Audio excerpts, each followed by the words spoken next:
Greetings, denizens of the tri-state area. Jacob Lyle here. And Blue Dragon 5. And Dragon, I know what we're gonna do today.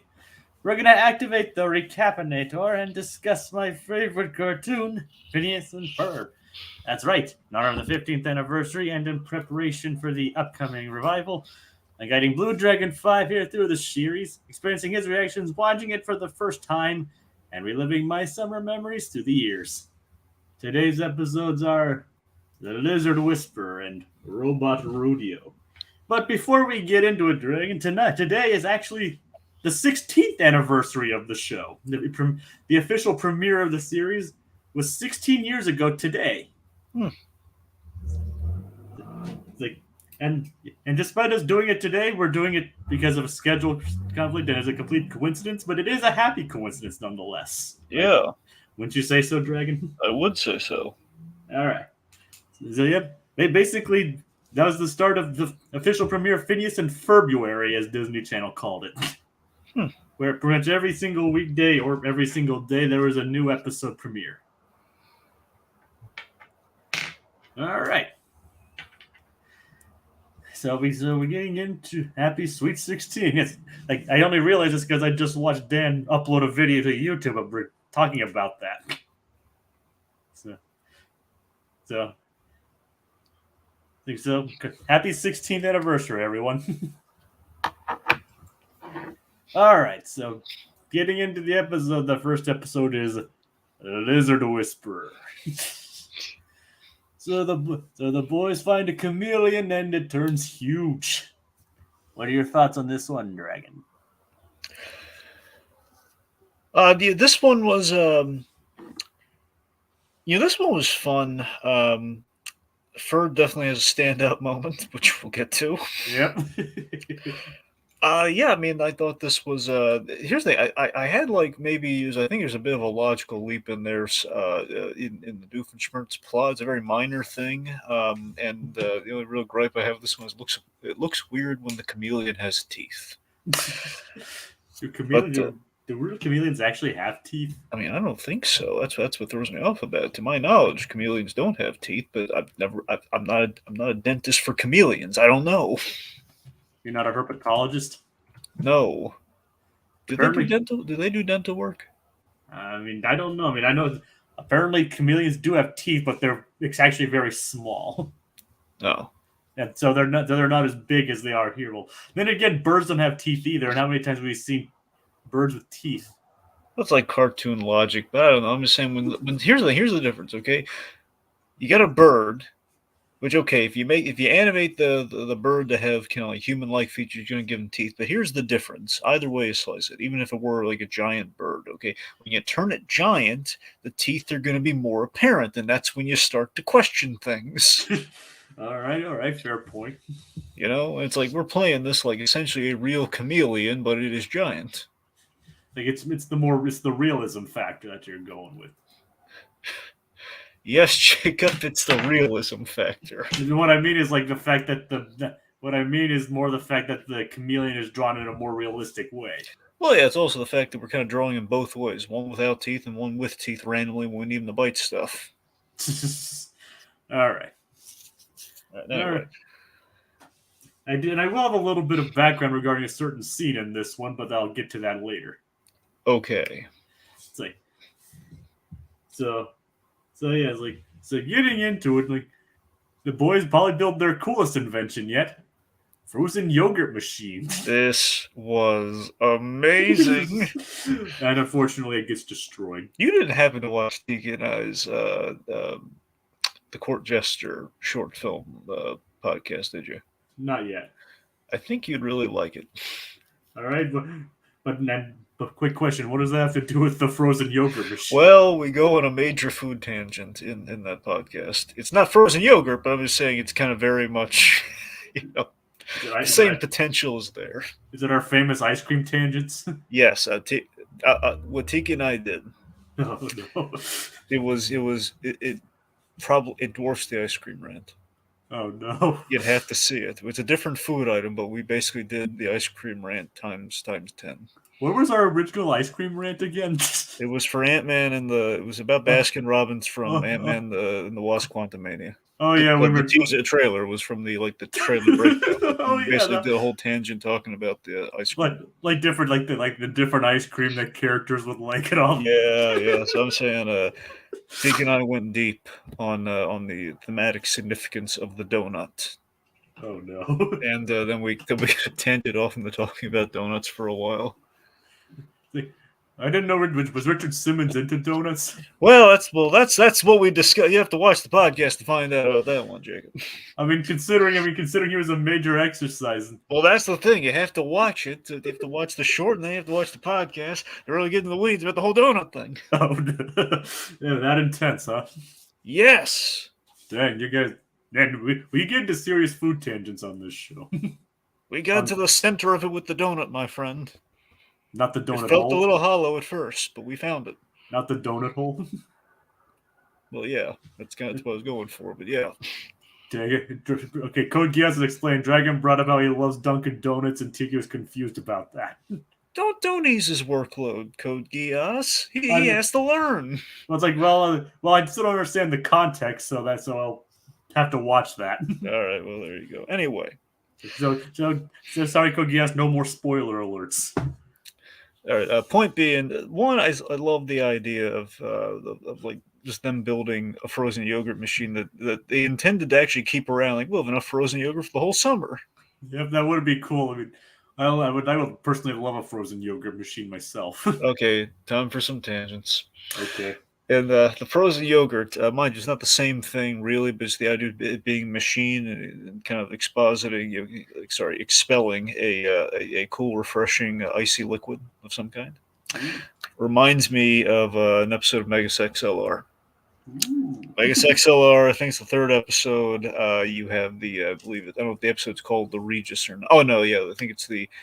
I think the episode's called "I All I Wanted Was a Slushy." I think that's what the episode's called. And essentially, that already sounds hilarious. That's the thing. So Coop and the gang, they basically do some training, and they want a Mega Slush. And a Mega Slush is the most wonderfully animated slushy you've ever seen in your life. It's so tempting and so delicious looking, and he wants it.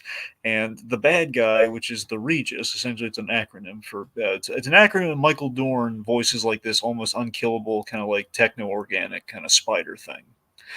And he keeps going. It's very easily basically like a spider. It can be swatted away, but then every time it comes back, it keeps absorbing matter, and it keeps getting bigger and bigger, and it keeps foiling all of Coop's attempts to get the Mega Slush. And it's played like this super dramatic thing has just happened. Like you hear like operatic music every time the Regis shows up, and it's like, no, my Mega Slush. It's like this whole. It's like the precursor to the Cabbage Guy, only more in a bottle. Oh, like I just looked that up on Google, and apparently the only image I'm finding with the actual slushy is just him getting it in his cup. Yeah, exactly. That's it. So he's pouring the stratospheric strawberry into the cup. I really wish I could find this show. I know.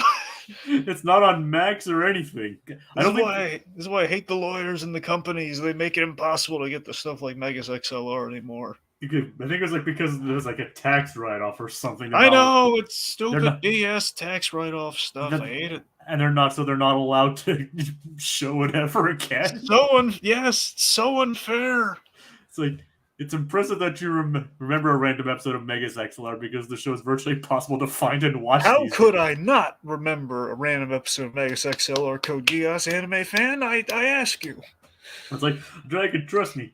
How many times I've looked up this show and have you talked about this show, especially in conjunction with this one? It sounds like something I would really love. Okay, one last confounding thing about Megas XLR, and then we're going to move on. Yes. Okay. I was so desperately, I enjoy a good vehicle. And of course, Megas is like the ultimate vehicle I go gaga for. It's like Voltron, Transformers, that kind of thing. Yeah, it has like a muscle car as the head. It's like one of the best designs ever. I love like the best mech design I've ever seen in my life. It is pretty damn awesome. And here's the thing. I love everything about that. I would love to own like a little maquette or a little figure or anything of that now. Sadly, so tragically, there is one figure in existence of this thing to put out promotionally, which is why you can't find it very easily. And there's only like two or three of them, period, and like you can find on eBay. They're still there because some idiot Yahoo is charging a fortune for this thing, not realizing that look, there's no market for this thing. Okay, it's like it's not gonna, because of the whole tax write-off thing. No one else is gonna.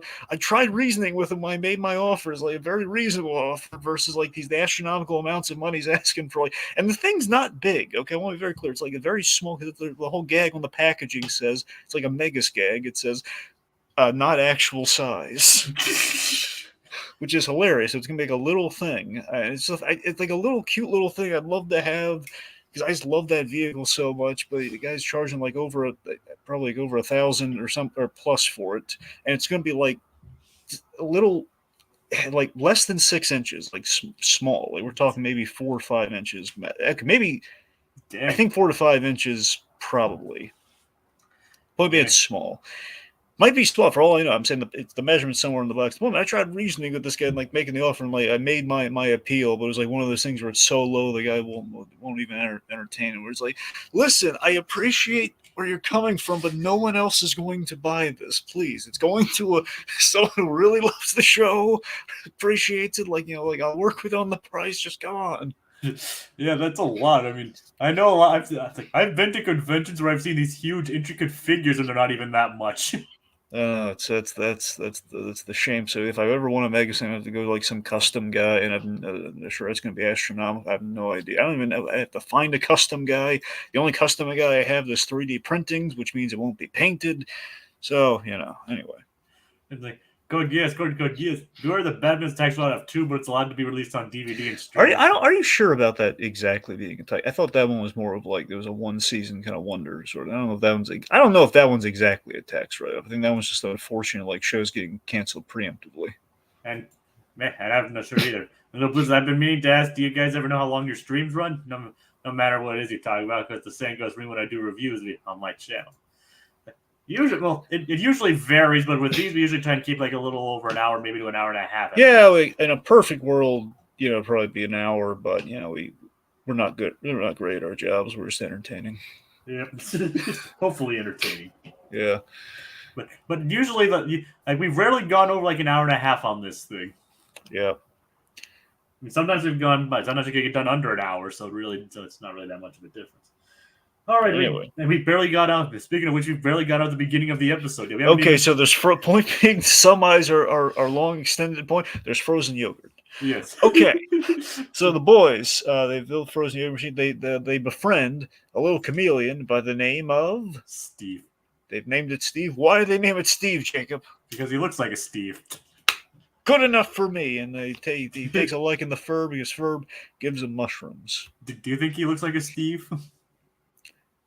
Maybe a Steven, but Steve's fine. Well, he goes by Steve for short. That's exactly. So it's a little informal. I think it works. It's not Stevie. It's in the middle. It's not Stevie. It's not Steven. It's not Steven with a PH. But it's Steve.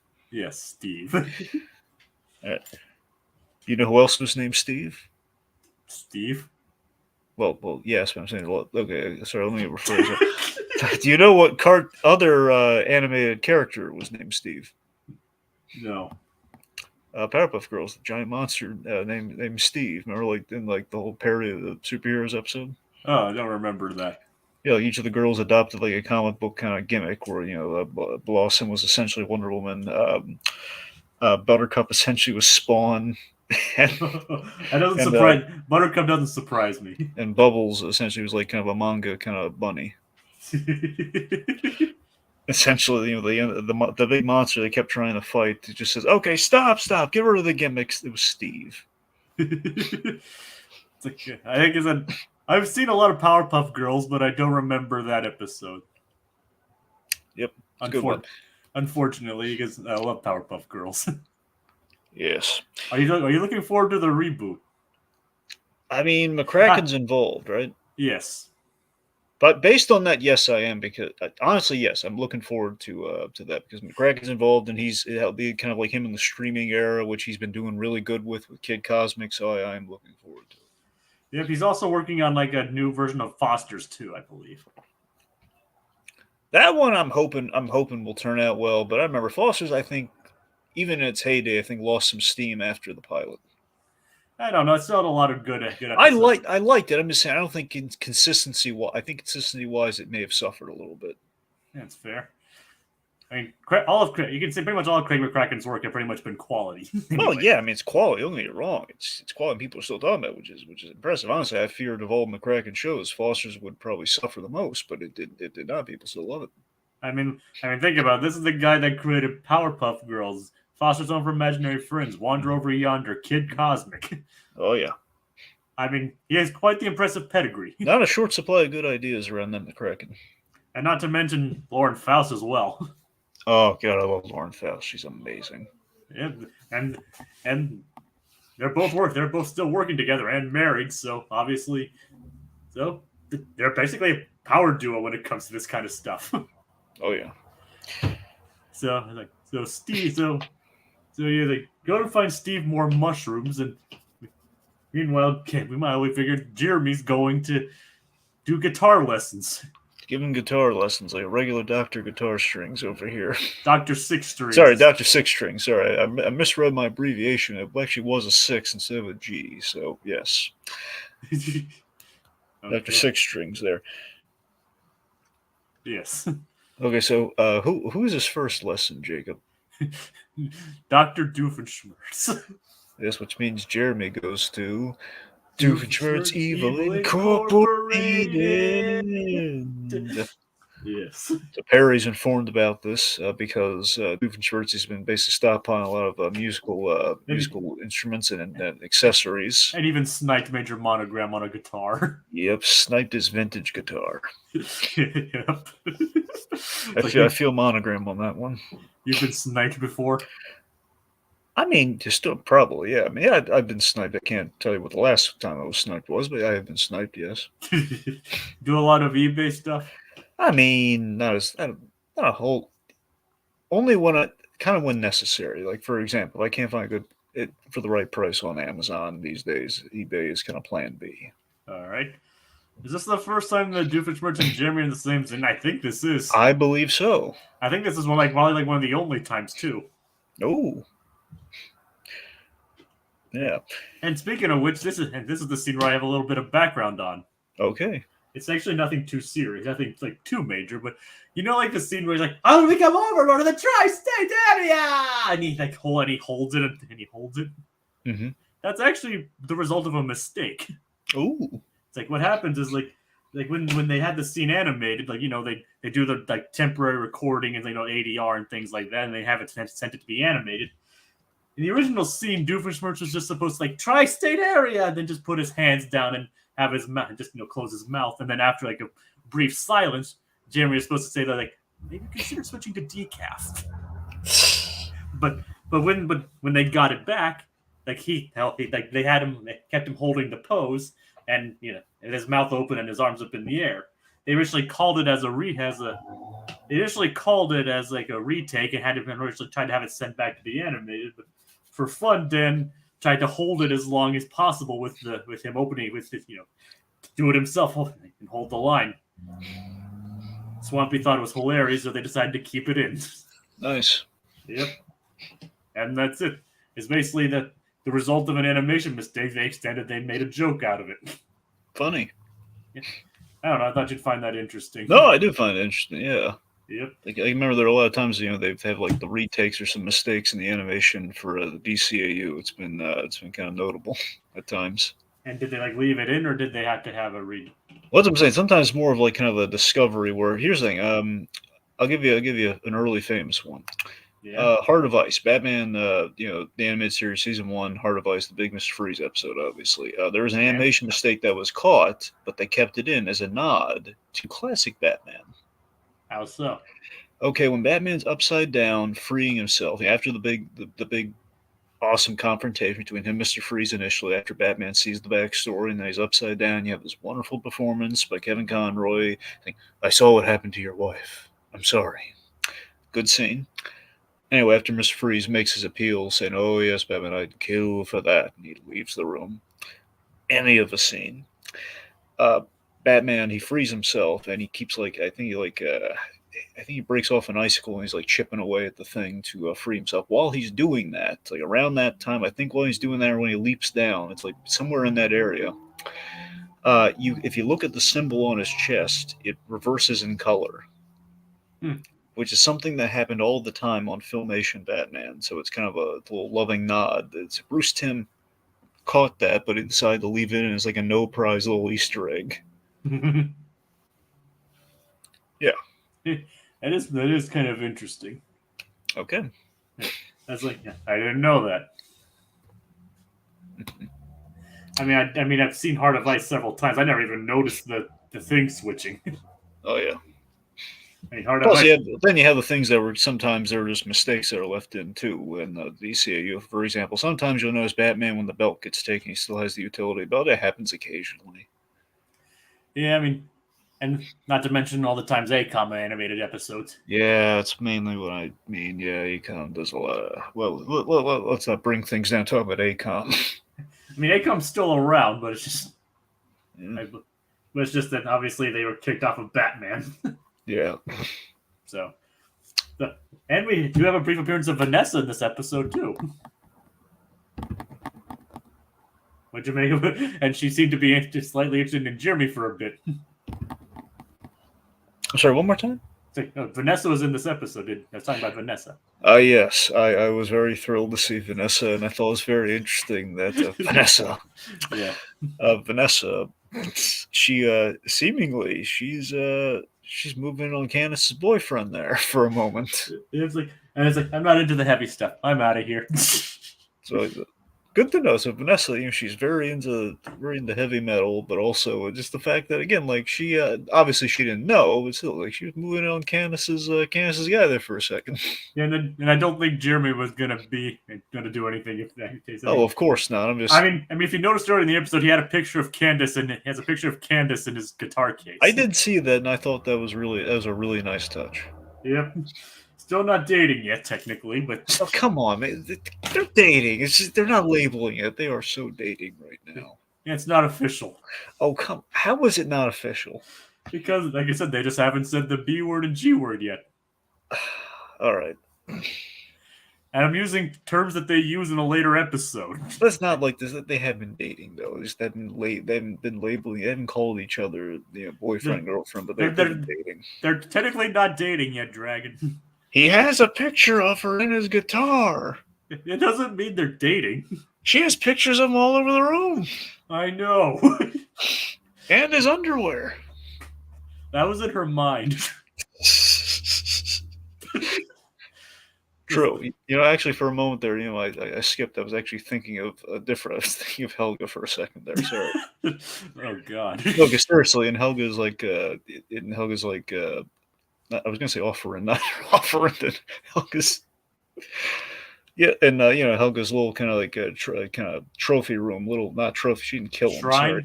Shrine. Thank you. Looking for shrine. In her shrine, there's like many times they've designed the shrine. I forget if this is in the revamp for the Jungle movie or not, but I think it was a classic Hey Arnold. They redesigned each time. One of the times, I think she had like Arnold's underwear under glass for some reason. It's really weird. That is pretty weird. Yeah. So for a moment, I was jumping to that, but here's how it's related tangentially. Poffenmeyer worked on Hey Arnold. Yep, he did. Yeah. Like, I don't know if he directed any of those episodes, but yeah. I mean, I obviously know he had no involvement in Jungle movie, obviously, but well, of course, I don't think it was. I think it was classic Hey Arnold. I don't think it was Jungle movie. And he directed several classic episodes too. Like, I mean, the one that comes to mind is like the opera episode. Mm-hmm. I can't name any others, and I think we've talked about a couple ones that he mentioned. Like, I can't remember the ones that off the top of my head that he directed. All right, point being, Vanessa swings by, a little cameo. Good to see her. Out the episode. Meanwhile, we hit the light switch. Yeah, well, like Jeremy hits what he thinks is the light switch. Yes. So this made me laugh so hard. The idea. Well, Doofenshmirtz has his light switch, but his light switch is like the giant lever-looking thing, which would ordinarily activate an Inator. When in reality, it's like this little light switch on the wall. Like, I need some light, and he hits essentially the Inator switch by mistake, and it ends up hitting Steve. And basically, it's a and R.I.P. frozen yogurt machine.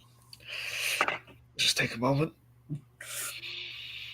Okay, moment's up. Okay. I still would love to have a frozen yogurt machine though. I prefer an ice cream machine, but honestly, it's just the fact that it's a machine that gives you something like that, gives you a nice treat. Like here's, I don't need frozen yogurt, but if there was a frozen yogurt machine in my backyard, I would try some frozen yogurt. I mean, you can. I mean, there are ways to make homemade ice cream. It's just very time consuming. Yeah, no one wants to do that, Jacob. I actually had one thing I remember when I was in elementary school is like someone actually brought in a way and showed us how to make homemade ice cream. I mean, they did that in like a science class once, but it was still like it's not going to be the same. Yeah, you can't get fancy with it. For the only thing I think you can actually do effectively is make snow cones, make the snowballs. I mean, there are actual home machines. Like Ninja, I believe, makes ice cream like an ice cream machine and something like that. Well, my point is you remember the Snoopy snow cone maker, don't you? Yeah, I've seen those. Yeah, I love that. I love they still are producing that. But yeah, I had one of those as a kid. And me too. Yeah. But the Gigantinator or whatever it's called, in Big and Steve. In Big and Steve, Yep. he crushes the machine. Monster. Yeah. And they think that a giant chameleon is taking Steve. Yes. So, let's see. but meanwhile, like the giant light switch, the giant lever on the floor is the light switch for Doofenshmirtz.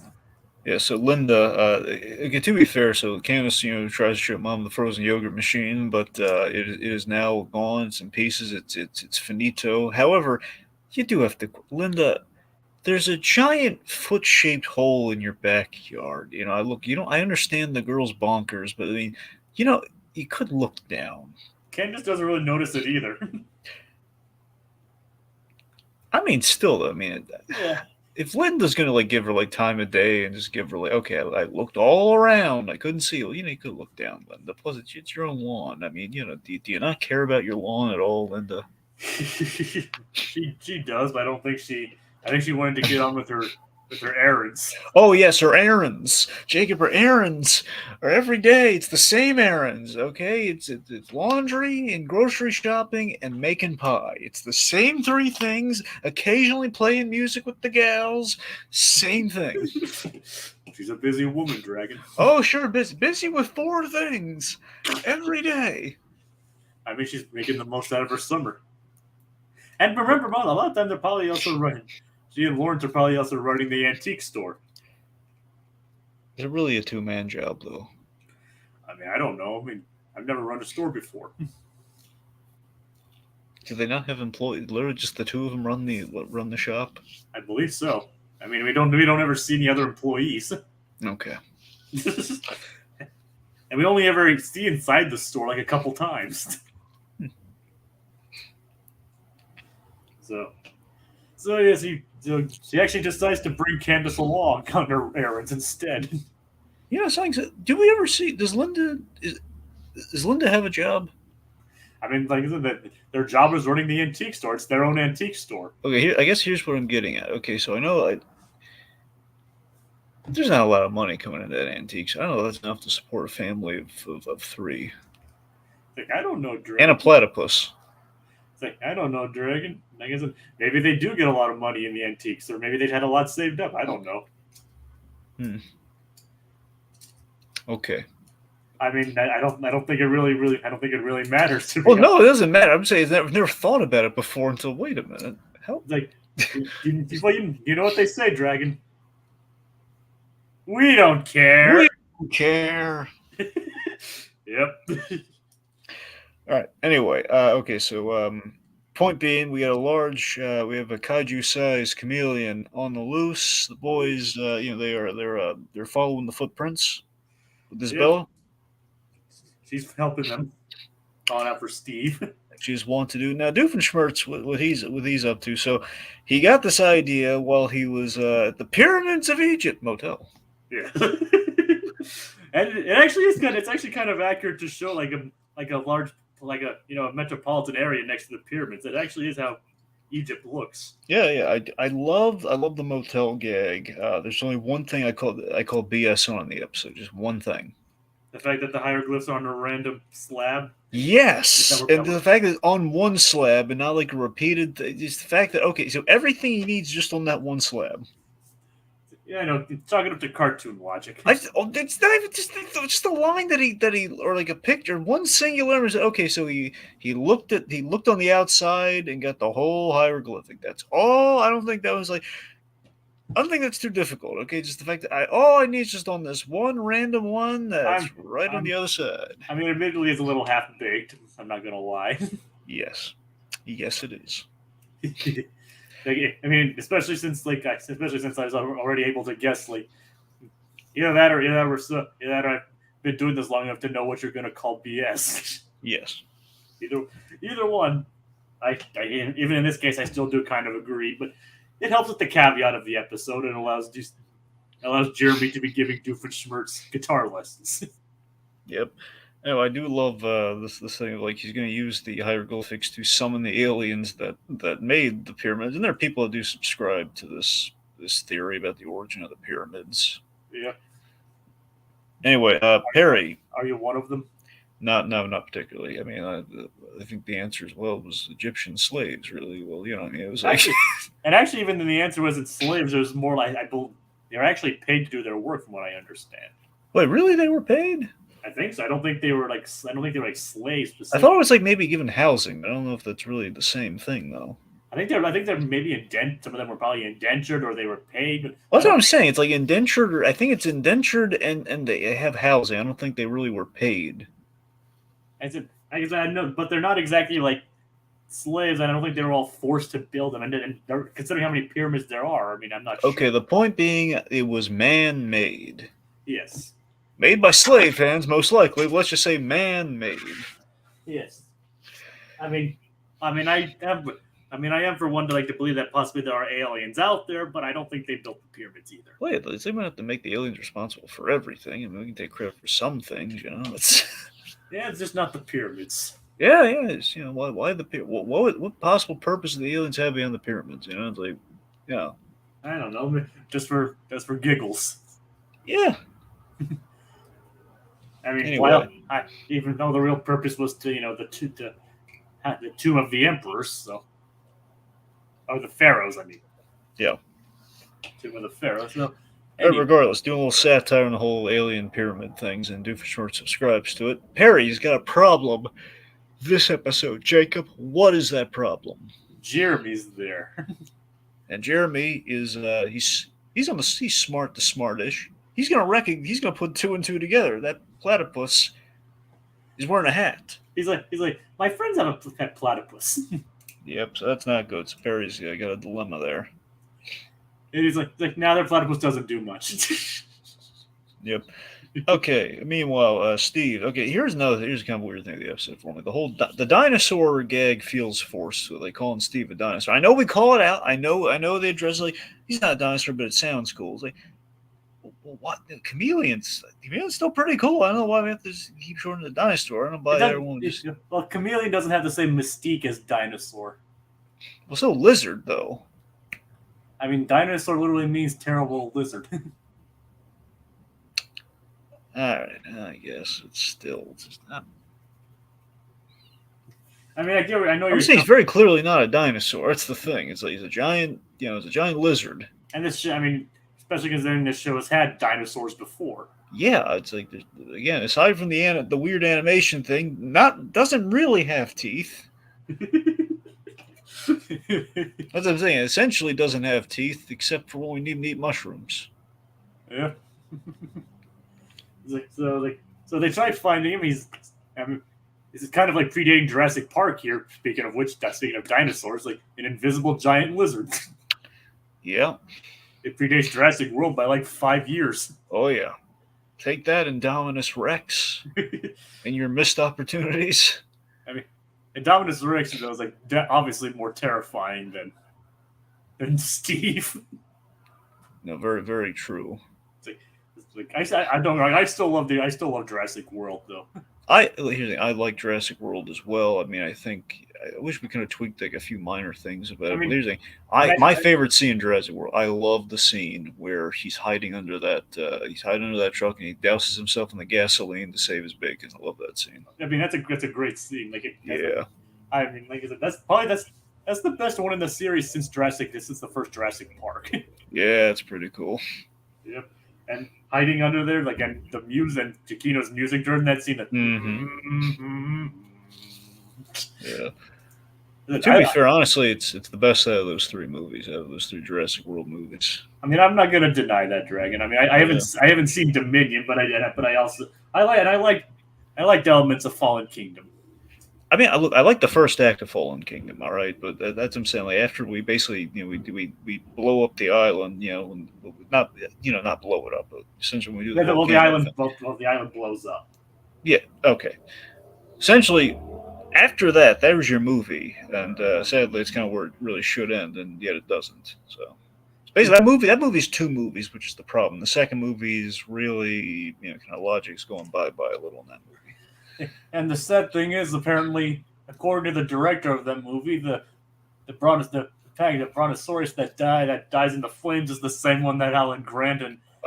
This is what I'm talking about. But like that, that's sad, but I'll take it. Yeah, it's like, oh come on, you couldn't have at least saved the brontosaurus. It's like, come on, man. And I have not seen Dominion yet. Dominion's ridiculous because again, the short film was so much better than that movie. The funny thing is, I have the entire Blu-ray, all 6 movies in a Blu-ray collection now. Nice. Like they did a 6-movie collection, and I think it has like the bonus features and commentaries on them too. I think. Well, again, commentaries in the loose sense. Commentary being, if memory serves, only on the 3rd movie by Joe Johnston. Well, it has pretty much all the previous bonus features, from what I understand. All right. Well, at least hopefully you get that really awesome documentary on the making of the original 3 Jurassic Park movies. I think I do. I'll have to go check on that. Okay. But I'm not going to leave you right now to go check. Okay. Anyway, so let's see. So Steve continues to get away, and Linda thinks Steve is an imaginary friend. Yes. Pretty funny. Yeah, look. Oh, cute. Is he invisible? Yeah. Aw. Nice. But nope, he's literally. We all know, and we all know that real life chameleons can't literally turn invisible like that. I mean, that's the fun cartoon logic, though. It's like, I know it's an acceptable. See, I'll take that, but no teeth. Yeah, okay. And we just have lost out all of our people. Yeah. Anyway, so Isabella, out kind of weirdly, offers to give up, looking for Steve, but Ferb has a shining moment in this episode. Yes, he does. He has a moment that made Christopher Nolan and Gary Oldman take notice. Yes. Yeah, so Ferb gives the big Churchill speech, actually a parallel to the little nod to the famous Winston Churchill speech around at the end of World War II. And apparently it also has references like Lord of the Rings and Henry V as well. A little bit, but it's predominantly Churchill. Plus, we have the big UK flag behind him. Yeah, it is like. I mean, We Shall Find the Beaches is from Churchill. Yeah. The whole beach, the beaches, and God, so much of it's Churchill. It's from and I believe that We Happy Few is from Henry V. Okay. And part of it, I believe, is also from. I don't know what part of it's Lord of the Rings, but according to this, it is from Lord of the Rings. Well, the point being the whole thing of we'll do it from here, like all that's Churchill. Yeah. I mean, it makes sense. obviously, considering who Ferb is. Well, yeah. So it's like, and it's Ferb's longest line in the series. Real. Well, that makes sense. A big monologue. Yep, that's his longest ever line. Like this, especially considering like in last week's episode, I believe last week's episode there's an episode where he didn't speak at all. I wonder if the actor who plays Ferb is like Thomas Sangster. wonder if Thomas. How do you say the last name on Thomas? Well, technically, he now goes by Thomas Brody Sangster. Sangster. Okay. I gotta wonder if Sangster, has memorized that speech for cons. I don't think he does a lot of conventions.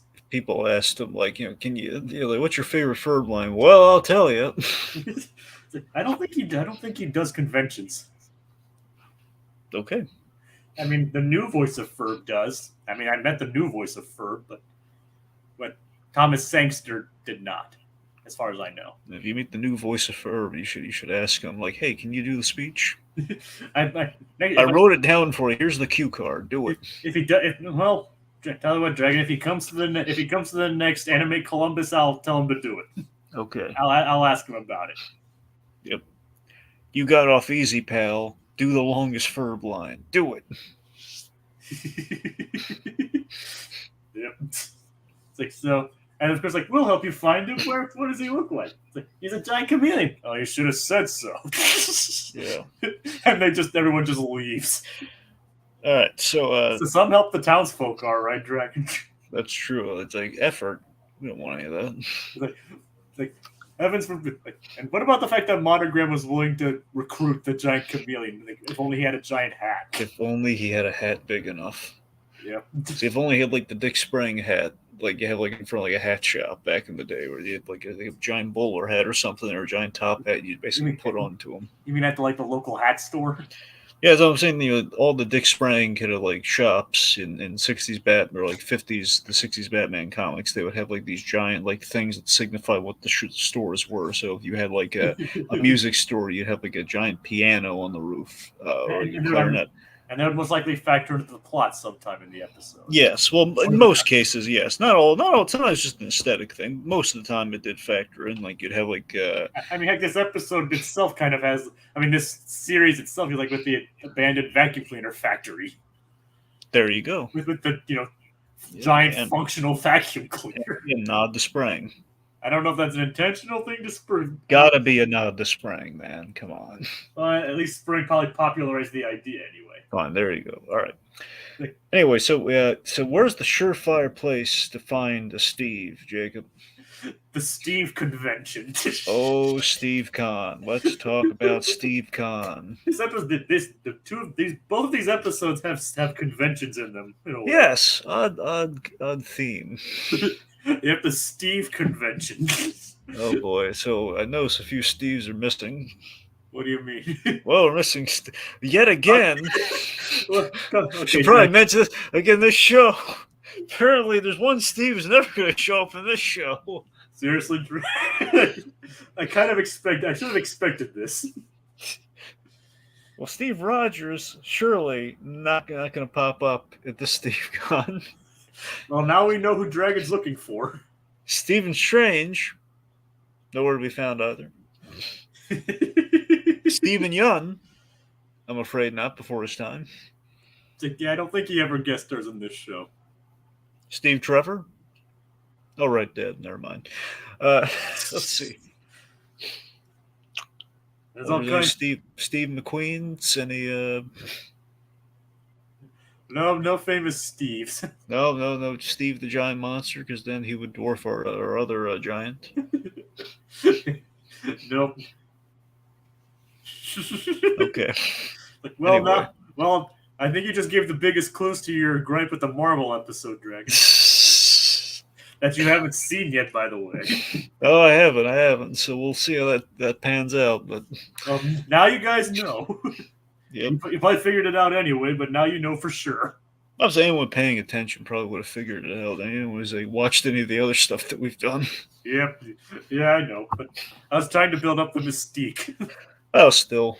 In case they haven't seen any of the other stuff we've done. If they only tune in to watch this. Yep. Which, if you do, thank you, by the way. All right. Anywho, so Steve Kahn. Yes. Very funny idea. It's the idea of all these people named Steve, and well, there's one more joining them. Nice name, Steve. Steve Areno. Steve-O. There's another guy, Steve-O. Yep. And he was, let's see. He got stepped on, but he was there. Yeah, it's like he was a jackass, right? Yeah, that's what I'm saying. He got stepped on, but he's there. Yeah. I'm okay. Look at my big teeth. I'm okay. I would hate to be that guy's insurance provider. Yeah. Either that or love it because you get all the money.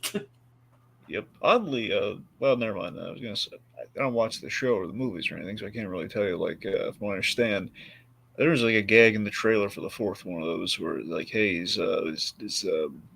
Wait, you haven't seen? despite all his, well, I mean, I don't.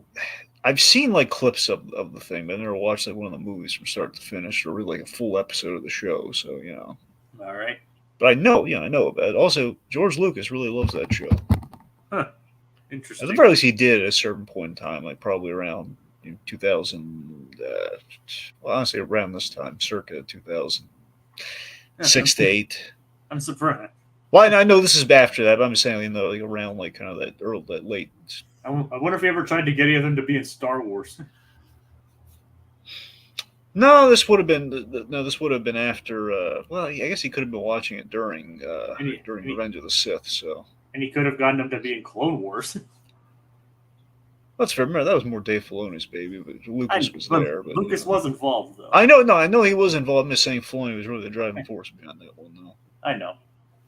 I mean, heck, he wanted Tupac for Mace Windu.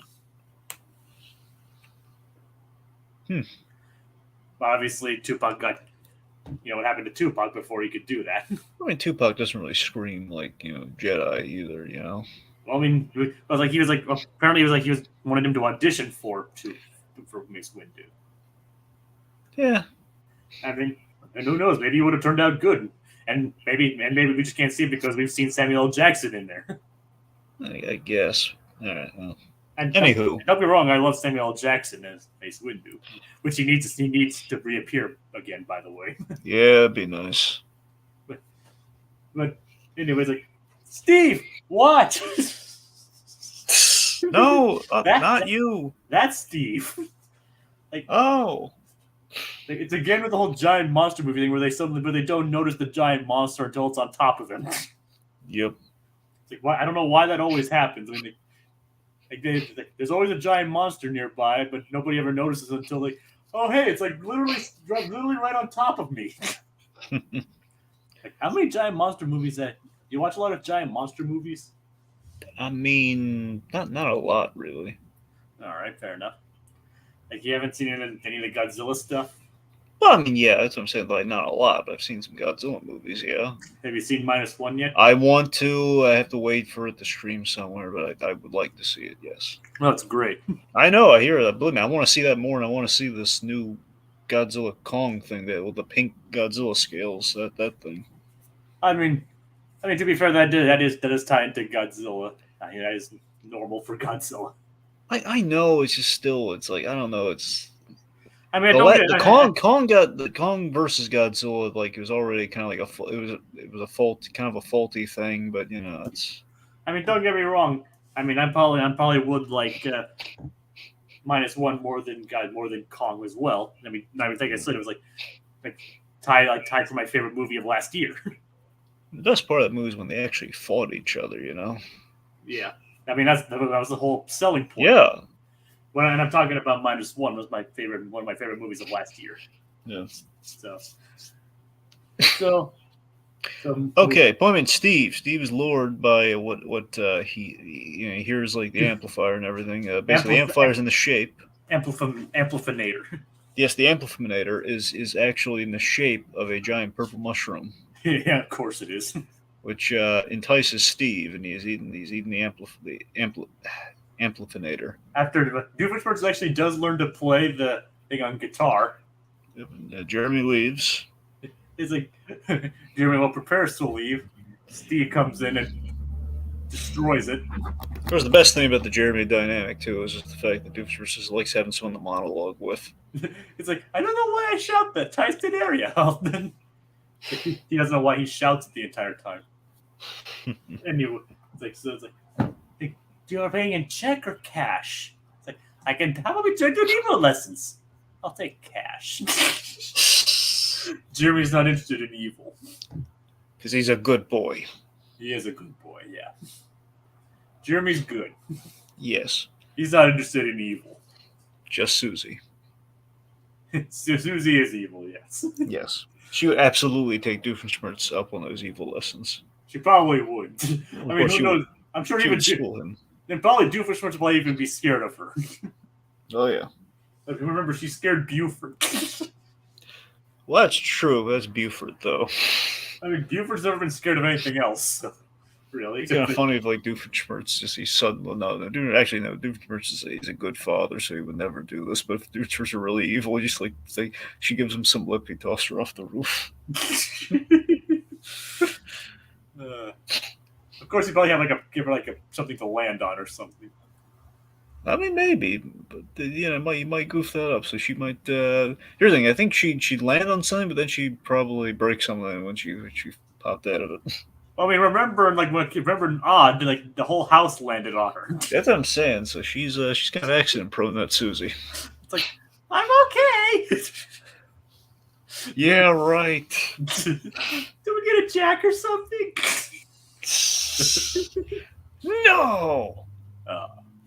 Oh, there you go. Actually, okay. So it was a dream, so it doesn't really count. But that's the only time we've really seen Doofenshmirtz and Jeremy in the same space together. Yeah, Doofenshmirtz and Susie, you mean? Yes, Doofenshmirtz and Susie, as well as Doofenshmirtz and Jeremy. Yes, sorry, I meant Jeremy, but you're right with Susie. Actually, well. Oh yeah, I completely forgot. Technically, they do kind of interact, but it is a dream. Yeah. Like, shut up! You're a tree. Like, that's rude. And then it's like, I'm shrinking. I gotta go change my clothes. Oh god. Anyway, okay, on with this episode. Where were we? Yeah. So Steve foils Doofenshmirtz. Right as the aliens show up, mushroom amplifier is destroyed. Perry flips it over, which can only make the notes more high pitched, not reversed. Cartoon logic. Anyway, so Doofenshmirtz he hits the light switch to close the light. I can see where that would be confusing. Then he returns Steve back to his regular size, in which he becomes Ferb's new pet, who we never see again. Oh, really? Are you really surprised by this point, Dragon? Okay, throw it up. Before I do that, Dragon, tell me, are you surprised? I was genuinely curious if we were going to see him again. I mean, my instincts tell me no, it's just going to be a one-off. So, I mean, I think logically I knew, but I think my hope is like maybe this will be the time they actually bring it. Like occasionally he'll come back, but apparently, no.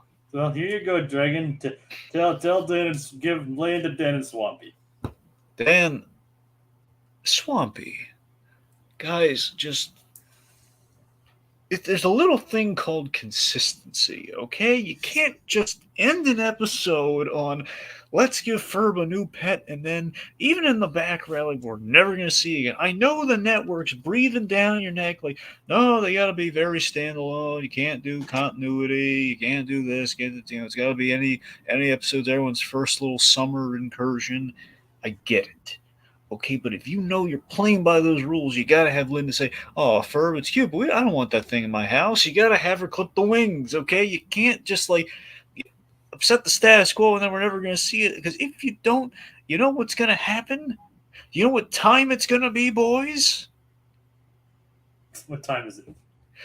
Gritty reboot time!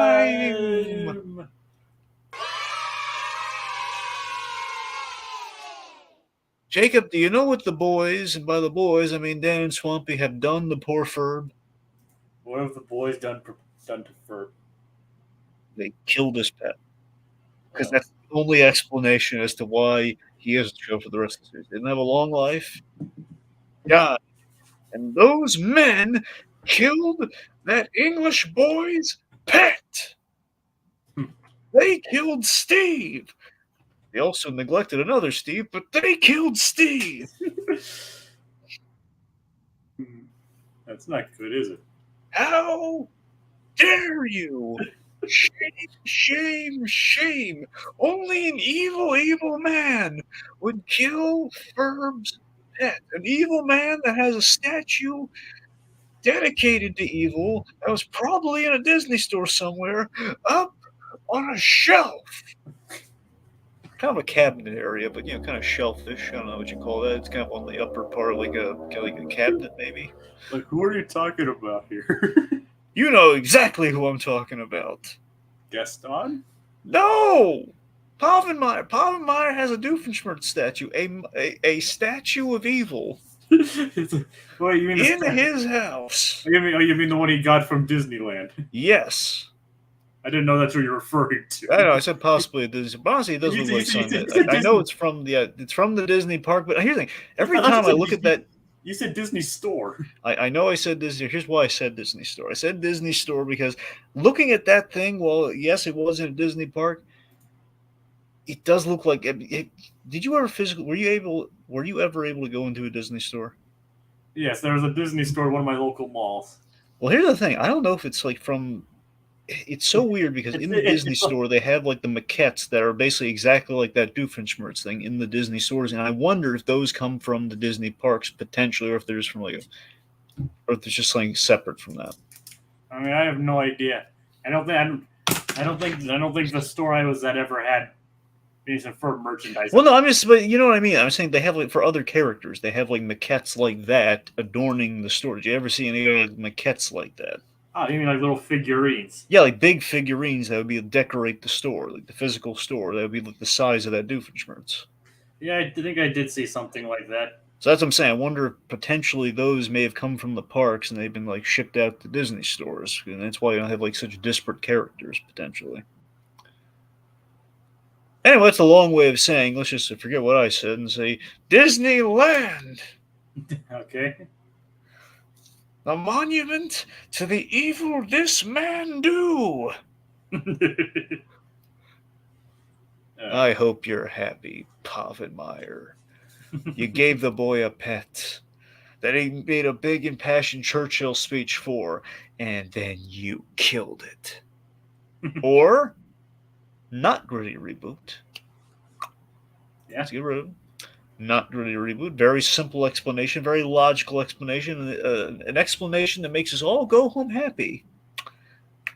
He's there the whole time, but every time we're in the room, invisible. He's camouflaged.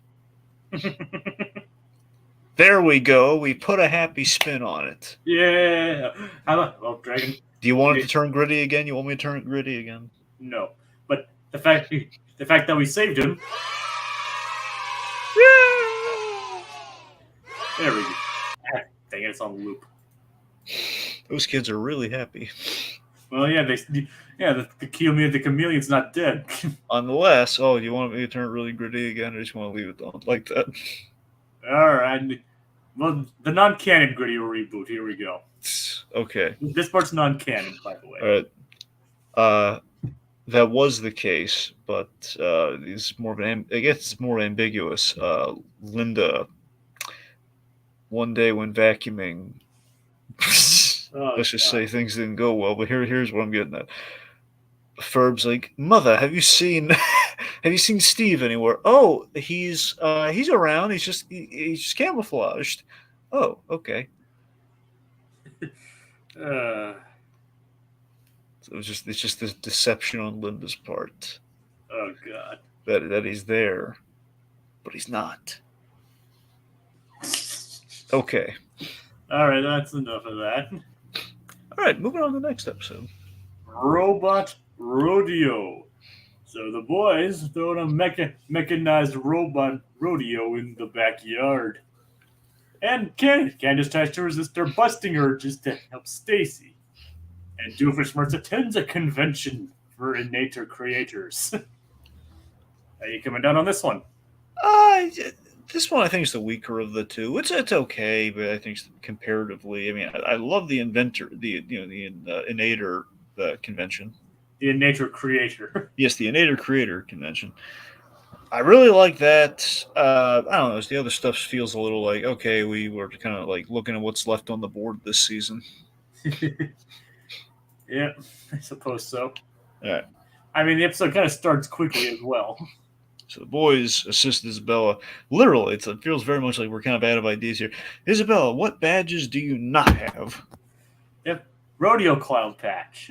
Okay, that's what we're doing. Meanwhile, Love Muffin, up to no good. Muffins of evil, my friend. Oh, I forgot to. Oh, speaking of which, at the end of the last episode, like, what about Monogram taking guitar lessons?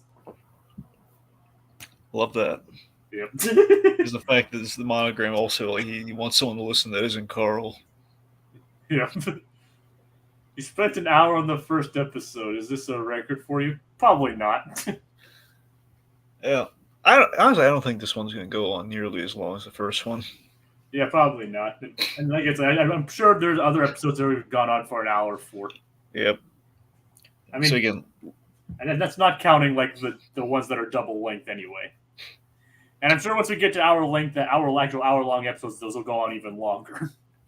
Okay, so Love Muffin, they're having a gathering at the Inator Creator contest, which is like it's an annual thing. It's a recent annual thing. It's the second annual one that they've done. I still love the acronym and everything for that. Me too. So Rodney, Doofenshmirtz's rival, who very much sounds and is reminiscent of Wernstrom from, it's kind of like a mixture of Dr. Scratch and Sniff meets Wernstrom from Futurama. Wernstrom. Wernstrom. Yeah. Oh god. Yeah. Wernstrom's. I remember Wernstrom. We all remember Wernstrom, Jake. I still haven't gone through the most recent season yet. I got through the first half. It's like what episode did you cap off on? Well, that's what I'm saying. Whatever the break was, it was probably like 10, I think. No, I mean, like, I think there were only 10 episodes this season. Wait, really? Oh yeah, I mean, hold on. That's what I'm saying. I'm not. According to you, they split it up into two halves, and I watched the first half. Like the one ended last year. Yes. Yes, let me see. Like the most recent episode in Love is all the way down, where the episode was like apparently it's a simulation. Yeah. Yeah, I haven't gotten that far yet. Hmm. And so how was it? I honestly, I don't think I'm gonna watch the second half. That bad? I mean, it's not bad. It's just hollow, man. It's just very hollow. How so? Well, it just. I mean, since we didn't actually do a stream on it ourselves. Well, yeah, that's the thing. I mean, I don't know if. Yeah, I'm not really like sold on coming back for the other half. I just don't really feel like I wasn't really in love with what they did in the first half. A lot of it felt like the voices were back, but the voices it's. I'm not just trying to come down on Billy West, but something feels like the zeal's kind of not there, you know. I mean, the guy's getting up there in age, Dragon. I know that, but it's just I don't know because I don't know. It didn't quite have the same lightning in a bottle. I mean, the contents of the episodes didn't feel that strong, and I'm not even like strong. I need to really dazzle, but just like didn't really feel like solid. It felt like we're gonna do like some minor updates here and there. I mean, I met Billy West at last year's convention, and he still sounded good. Yeah. No, don't get me wrong. I don't know. I'm not saying like nothing was bad. It just felt like I don't know. Something felt kind of off about it. Like it just wasn't there. Yeah, something just wasn't really clicking or there for the Futurama. Like some episodes were very like I wasn't engaged in the episodes. It was just really very much watching just for completion and stuff like this. The simulation episode, they felt like like pale imitations of stuff they used to do. Honestly, a lot of the stuff felt like, hey, we really had. It feels like they did in reverence to the original show, but it just felt they didn't really have anything new to say. That's kind of the issue. It's like this whole time we want to come back, but we're finally back. We don't really have much to say. It's like Kogia says he's never seen an episode of Futurama. Check it out. It's a great show. Yeah. I mean, like I mean, I'd hesitate on the Hulu revival, but yes, watch. like the first seasons, and then the Hulu's, and then the Comedy Central seasons. Yeah. Comedy Central seasons, I wouldn't say are as consistently good as the original Fox seasons, but there's still a lot of great episodes within that era. I like them. I like the Comedy Central ones. I mean, I like them too. Like I said, don't get me wrong. I mean, heck, the late Philip J. Fry is a great episode. Don't get me wrong. Oh, that's a winner right there. Yeah. I mean, heck, speaking of it is a winner. It won an Emmy Award. Precisely. Jurassic Park, another good one. Yeah, but that's not from the Who. That's not from the Comedy Central season. Oh yeah, you're right. That's from the original Fox one. Okay. I mean, I remember, and heck, that was even retcon. That was even somewhat retconned in Bender's Big Score anyway.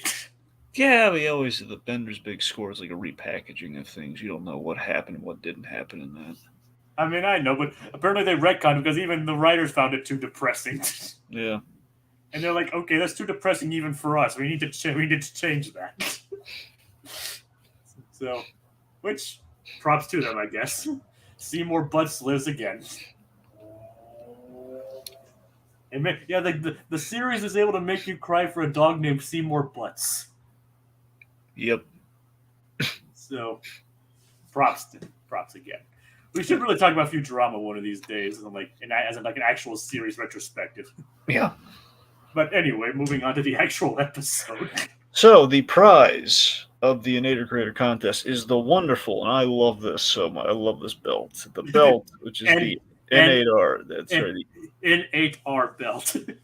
Yep, which is it's a great visual pun, and I love it, and does remind me a little bit of Megas XLR as well. How does that remind you of XLR?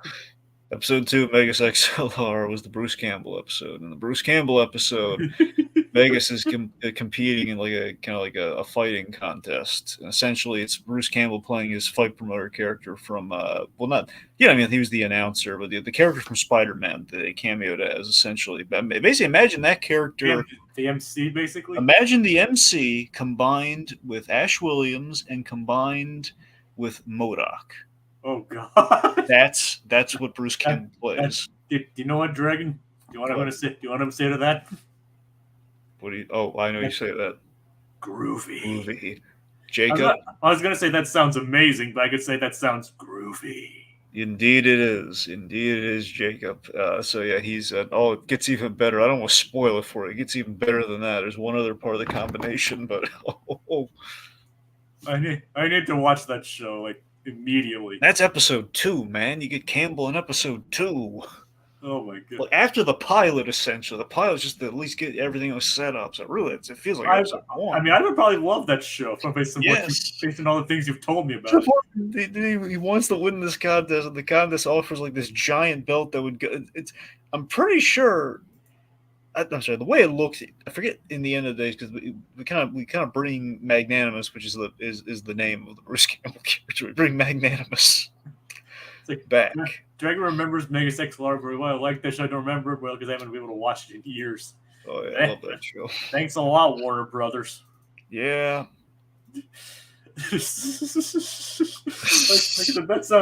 This show sounds better and better the more you tell me about it. Oh my god, Dave! I'm just scratching the surface on it, man. It gets even better. We need to talk about the show once I actually find a way to watch it. Yes, there's a whole there's a whole Voltron parody episode. There's a whole.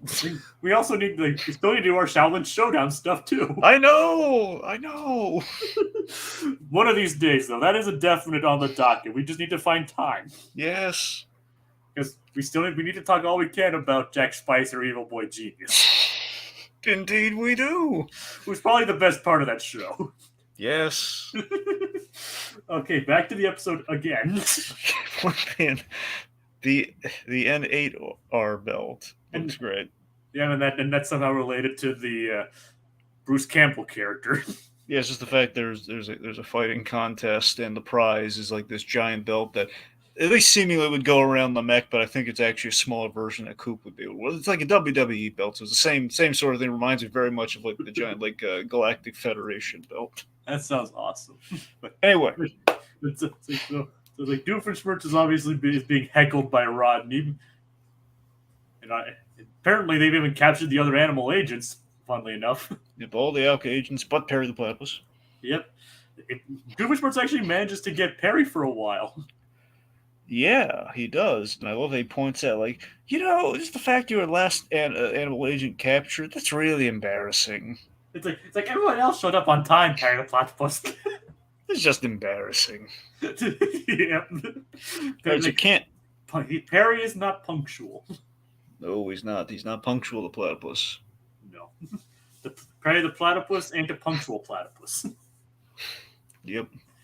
Meanwhile, Candace is excited to go to Tiny Cowboy, the concert for Tiny Cowboy, Which I'm pretty sure is a nod to Elton John. It might be, but it absolutely might be, for all I know. I'm just saying it's a little specific. Tiny Cowboy, Tiny Dancer. Yeah. Fun fact: in that Avengers, the Avengers game they did a while back, Marvel's Avengers. You mean the bad one? Well, I mean, I guess depending on who you ask, it was okay, but fair. I know a lot of people didn't like it. The Square Enix one. Yeah, the Square Enix one, that one. Yeah, go on. Nickname of one of the Avengers is Tiny Dancer. Is it Wasp? Wait, Wasp isn't in the game. No. Because that'd be a perfect name for Wasp. Yeah. It's like, although funny thing, in a future episode, we actually do see Tiny Cowboy referenced and actually appear in a future episode. Is he actually a tiny cowboy? Well, neither of them are tiny cowboys. Oh. They're actually British. They're actually British pop idols. Oh. Actually, they're actually voiced by Peter Noon and Davy Jones. Okay. You know what I'm talking about, though, right? Yeah, you got the locker. I know. Peter Noon and Davy Jones of the Monkees. Yep, I know. I'm not messing around with the whole locker thing, but yes. And Peter Noon of Herman's Hermits. Yeah. So, and yes, I know what you mean with Davy Jones' locker. Yep. All right. So, Candace, she wants to go to the concert, but she wants Stacy to go with her. Stacy won't let him go because her mom, Dr. Hirano, doesn't think she's focused and responsible enough. Exactly. So Candace has to suppress her busting urge to prove that she's responsible and will be a good influence on Stacy. Of course, her answer to be relevant to the new Ghostbusters trailer: busting makes her feel good. Yes. Yeah. We're capitalizing. Yes. It's like, and I don't know if you remember. Do you remember who voices Dr. Hirano? I would love to know. Ming-Na. All right. Here's the thing. It's been so long since we've seen Stacy's mom, right? Yep. That's what I'm saying. It's been forever. I remember you mentioning that, but it's been, honestly, a part of me wondered, because it's been so long. Like, I assumed she was like with Linda in like the mom group once, but I just like, I don't think she's part of the group. What was I saying? When's the last time we saw Dr. Hirano? Like, I don't remember when the last time we saw her was, to be honest. Well, regardless, Ming-Na Wen. Yep. How could Kelly Kelly? How could she get any better? Her mom's Ming-Na Wen, who I have met. Yeah, you have met or have not met? I have met. Oh, nice. There are a lot of people I have not met, Jacob, but I have met Ming-Na Wen. Mulan is Stacy's mom. I did not know that. Yep. Yeah. Yep, she's done a lot of other things. But yep, Mulan is probably what she's most famous for. Yep. Also Melinda May from Agents of S.H.I.E.L.D. That's the other thing I was referring to. Yeah. So, yeah, like I said, I have not met Melinda. I have not met Ming-Na, but she does follow me on Twitter, so there's that. Got some Marvel talent in this show. Yes. I just wonder if anyone's maybe missing from this Marvel equation, but It's like this is what it's like. Wait, who's the guy who played Ward again?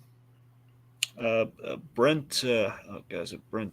I'm gonna butcher his last name. Brent Gelman, but it's Brent. Brett something. Hold on. He was Ward. It was I don't know if it was Brett Gelman or Brett something. No, it's not Brett. No, Brett Gelman's someone else. Brett Gelman's Brett Dalton. Yes, Dalton. Sorry, yes, Brett Gelman. Brett Gelman's like the guy from Stranger Things, not him. because Ming-Na and Brett Dalton appear in Dan and Swampy's next show. Wait, really? Yeah, they're characters in Milo Murphy's Law. Oh. Yeah, but yeah, so Brett Dalton, he was also really good in Agents of S.H.I.E.L.D. They kept him around too long, but he was good. Yeah. Anyway, so yeah, I thought that'd be a fun fact because both Ming-Na and Brett Dalton get larger roles in their next show. Which I need to remind you also has Weird Al Yankovic in it. Yep. Yeah. I mean, trust me, I think you'd really like Milo Murphy's Law. Anyway, moving on. So it's like Stacy's mom is not convinced that Stacy's responsible enough to go to the Tiny Cowboy concert. And Candace is like, hello, mother. Might I assist you with something that needs to be done around the household, like taxes? She's wearing glasses, and she's very much trying too hard right now. But yeah, she's like, it's like the very definition of trying too hard. And of course, with a little robot rodeo going on outside, she just can't contain herself, and it's like with like a nervous tick, it comes out, and she snaps like, Mom. And speaking of which, like it's kind of funny, like outside of the brief setup and the song and a couple scenes, like the Robot Rodeo is kind of like a secondary, by being based on the title of the episode, is kind of like an afterthought in this episode. Yep. It doesn't really appear that much outside of the song and like a couple scenes here and there. That's what I'm saying. That's my issue with the robot bulls. Like I like robotic things, obviously, but so look, Robo Bulls, it's kind of a neat idea, but it really feels so much like an afterthought of just like it feels so shoehorned in. Like, man, we just threw something on the storyboard there. We just threw, okay, it's Robot Bulls. And what are we gonna do? We have like a red balloon gag. It's like okay. So it's Robot Bulls, and it's the most shoehorned in song. Like not shoehorns, right? I don't know why I keep going to shoehorn. It's another. It just feels very much like okay, we have to have a song, and we have to give the boys something to do. So it's a song about rodeo clowns and bulls. Well, the funny thing is that actually, if you notice, Dragon Lizard Whisperer did not have a song in it. Well, I just mean per episode, not necessarily per segment. I don't know. The usual thing is per segment, but technically, Lizard Whisperer was actually one of the few episodes without. Well, wait, no. Well, here's the thing: you didn't have lyrics, but you did have, you had music with the guitar. I know, but it didn't have a song though. Went on for a long time though. Okay, all right, I'll guess. It had like lyrics. Well, not lyrics. It had like sheet music. Yeah, but that's like more a plot device than an actual episode that diegetic song. You had to learn how to play a song though.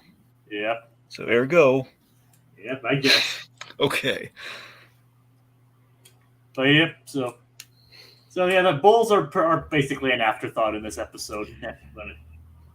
So I do love the gag though, where like the bulls see the red balloon, like this kid, like, can you let go of that balloon? I paid 50 cents for this. Let go of the balloon. At least he didn't steal the balloon. Oh God, Jake, don't joke about that. Do you know how serious a crime that is? Do you know what people have done to avoid the stiff and steep penalty for like grand theft balloon? Okay, I mean people have gone on the lam. They've abandoned their loved ones, their places of employment. They've elected for hobo life. Yeah. They're living on chocolate bars. It's they're defying the laws of physics with campfires. Yeah, exactly. It's all, oh my, Jacob, how can you even like suggest such a thing? Do you know how hard a life that is? And you're gonna have to go back anyway and face the music. I mean, God help you, throw yourselves at the mercy of the court or judicial system. I mean, after all, Drag, it's not a mail fraud scheme or hijacking. After all, no, this is 10 times more serious than that. This is balloon theft. It's a crime that is ballooning across America as we speak. They stole a balloon. They stole a balloon. It's the friend and the Patrick and the balloon. They stole a balloon. Different episode, but yeah. I know, but it's all relative. It's a crime, my friend. It's almost as serious as throwing a peanut. Maybe we're all just full of hot air. Yeah. I don't It's know. like, Dragon, is throwing a peanut more or less serious than stealing a balloon? Do you mean assault by deadly by deadly cashew? Yes. Well, if you're bullseye, it's the peanut. Every time it's the peanut. So I'm gonna, if we're gonna go broad spectrum here, I'm gonna say, well, the peanut could be a lethal weapon. You have someone with an allergy, or just someone with really good aim. So the peanut's more deadly. So I'm gonna say, assault with a deadly salted weapon. An assaulted weapon, yes. Yes. Someone attacked. He attacked me with an assault weapon. An assault weapon. What was it? It was peanut. Like, It was a lot of peanut. It was one singular peanut, but it was salted. yep. Like, I think it was also honey roasted too. Dear God, honey roasted. Yes. Did it come? Hey, look at me. Look, don't. Hey, this is very serious. I'm about to ask you now. Okay, was it in a bag? Are there more out there? Like, I don't know. I saw the shell casings. It's around. Oh no. Oh, the humanity. Someone has a peanut allergy. They're goners. We got an epidemic here. All right. Quick, airdrop the epinephrine. Oh god, no. No! They got the Navy. Not the Navy! Okay, we should probably focus. Yeah, what I'm saying, there's not really much going on here. Doofenshmirtz needs to stall for time, and he basically quotes SpongeBob and says, "No, that's us. Sorry, Doofenshmirtz." It's like that means Stacy and her mom are both played by Batman alumni. Yes. Like, wait, where was Ming-Na in Batman? Oh God. That's the thing. Honestly, I don't know if I don't know if Code Geass means because Kelly Hu was in Batman. Oh, I know she was in Under the Red Hood. As I'm saying, I'm struggling to think of what he's talking about. Ming-Na, God. I don't. It might have been something. Apparently, Oh wait! Oh God, she was in the Batman. Oh yeah. Sorry. Yes. Sorry. I forgot. Sorry. It's just when you say that, a lot of people jump to Kelly, who was in. She's under the. A lot of people jump to her being under the Red Hood, and also she was in very recently. Soul the Dragon. Yeah, Soul the Dragon. Thank you. Which I still have not seen. It's good. She's good in that too. Is she a more major character? Yes. She's like part of the team dynamic. She's there. So yeah. I mean, because obviously she was more of a minor character in Under the Red Hood. Well, she gets more into it Under the Red Hood, and so yeah. You mean Soul the Dragon? In Soul the Dragon, she has more to do than Under the Red Hood. Her different character that was in Under the Red Hood. Like Under the Red Hood, she was Black Mask's assistant. Okay, that's what I was trying to confirm. Soul the Dragon, she plays Lady Shiva. Oh, nice. Which is a pretty meaty role. It's a pretty good role for her.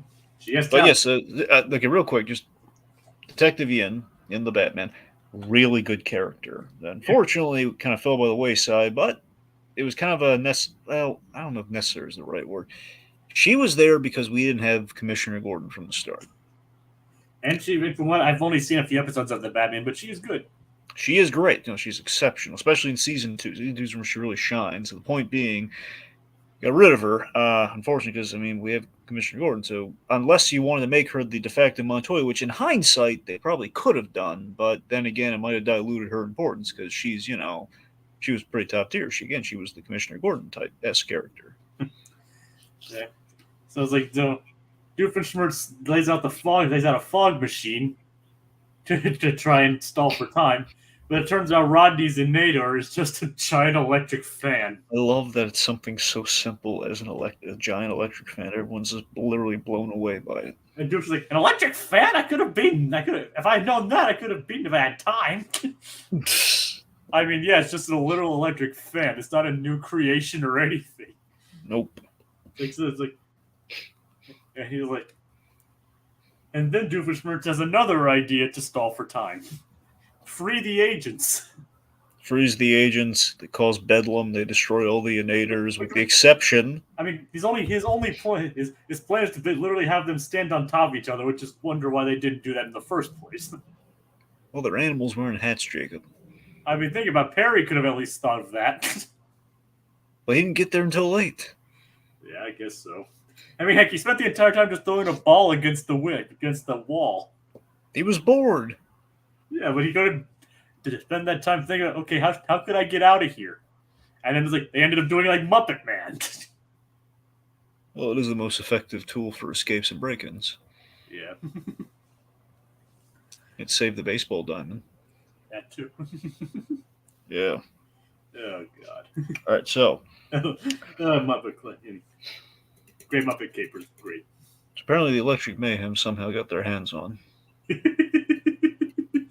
Was that in the Muppet Mayhem show? Yeah, that's what I'm saying. They had the baseball diamonds. Somehow they stole the baseball.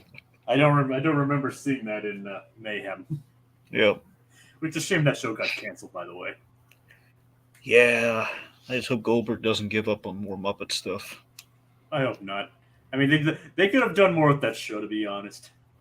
Well, of course. I'm just saying, still, we need more Muppet. If we look, you want to experiment with the Muppets, fine. We can't give up. We got to keep going. Yeah, I know. But so everything is destroyed except it's a giant fan. It's beneficial to humanity. They turn around like, okay, it was just the fans. So nothing to destroy there. Rodney's voice is hard to do. Yep. Like, and I mentioned previously, he's voiced by one of the writers of the show. Mm-hmm. So, well, I don't know if he's actually returning for the revival or not. Anyway, but so all that's cleared. The fan is blown away. Encapsulates the rodeo. Buford's like, you should see what I'm doing. We don't know what he's doing. Apparently, Isabella's hair gets frizzy in the fog. Yeah. We'll get to that later. Yeah.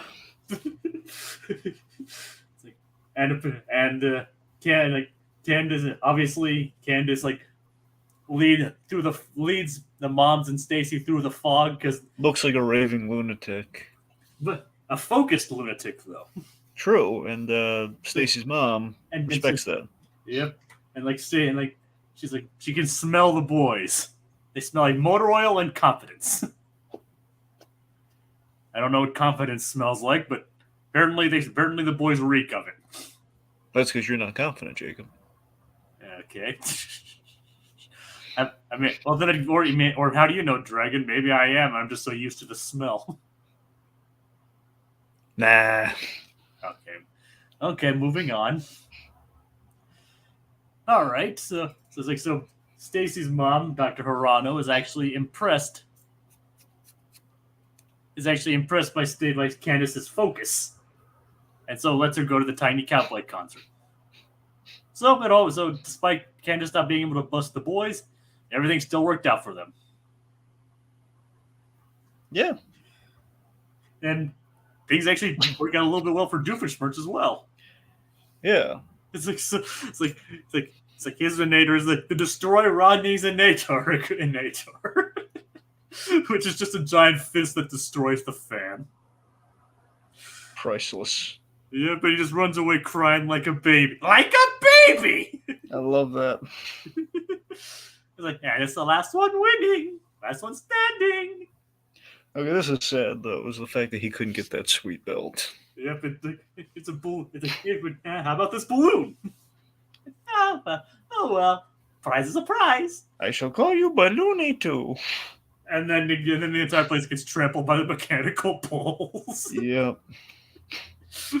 Poor Doofenshmirtz. He didn't even really do anything wrong this time. Well, I mean, he did cheat, but, you know. I mean, he won by default, my favorite way to win. But he did cheat, but everyone else was cheating too. I mean, he destroyed the other guys in Inator, so. Yeah, but. Well, to be fair, Rodney would have done that if he had, actually a real Inator. Yeah, he would have. So everything, all's well that ends well, then the boys are just resting on their tree, and Isabella goes home to wash her hair. Yeah, so then we have the whole Frizzy Izzy. Izzy's got the frizzies. Yep, Izzy's got the Frizzy song, which, I mean, it feels a little, really, guys, that's, actually throw it up. Seriously? No, we don't have to. Okay. Guys, Izzy's got the Frizzies, really. Yes. Just, I, that was your ending.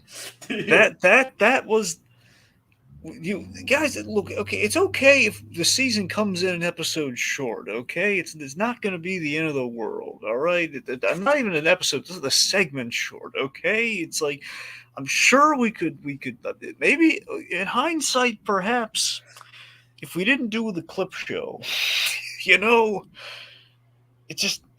The clip show's next season, Dragon. Well, I mean the previous clip show that we had. All right. The whole the ranking thing. Oh yeah, the musical song, fantastic. the musical, yes, the musical clip show. I mean, all right. it's like, guys, it just feels like we really, you were really reaching down deep. One for a plot, and then for two, not just one song in this, but two songs in this. Izzy's got the frizzies. I mean, I did. I mean, personally, I thought the song was catchy and funny. But That's the thing. Look, it just feels very random. It feels very much like, okay, we really have nothing for this song. Just we need an ending. Is it catchy? I mean, yeah. I mean, the music's kind of nice, but it's like it's just gonna be Isabel. It's just like flipping her frizzy hair around, and it just feels like random as all heck, and not like not my usual brand of random that I'm digging. It just feels like I don't have a problem with it. It's not bad, but it just feels like that is just such an odd choice to end your episode on, guys. Like, really, Izzy's got the frizzies. Yeah. I think they're just trying to go for the whole random angle of it. I don't know. It doesn't feel like we want to do something really funny and random. It just feels like, okay, her hair's frizzy. Let's just sing about it. It just feels like let's give it a little musical flair because this episode doesn't have much going on with the boys. Let's just give the boys like something to do in conjunction with Isabella. And then just to extend it to the end, like the credit song. Yep. Just felt like overkill. Yeah, She's gonna tell you why. Gonna tell you how, Dragon. Oh, sorry. She's gonna tell you how. Izzy's got the frizzies. Just the humidity. It's because of the humidity. Okay. Like any other? Do you have anything else to say about the song? I said, look, it's not a bad song. It just feels like that's like I don't know. It just feels like an odd choice. Yeah. Nothing personal, boys. Just Yeah. Boys. Yeah. And swampy. Yep. I said personally, I mean, I'll admit to the randomness, and I don't personally have an issue with it because it's catchy. Just feels like why end the episode on it? I don't know. Because they probably had Isabella designed with the frizzy hair and wanted to use it. That sounds about right, actually. I mean, what do you think of her in the frizzy hair? Looks very 70s. It's kind of the idea.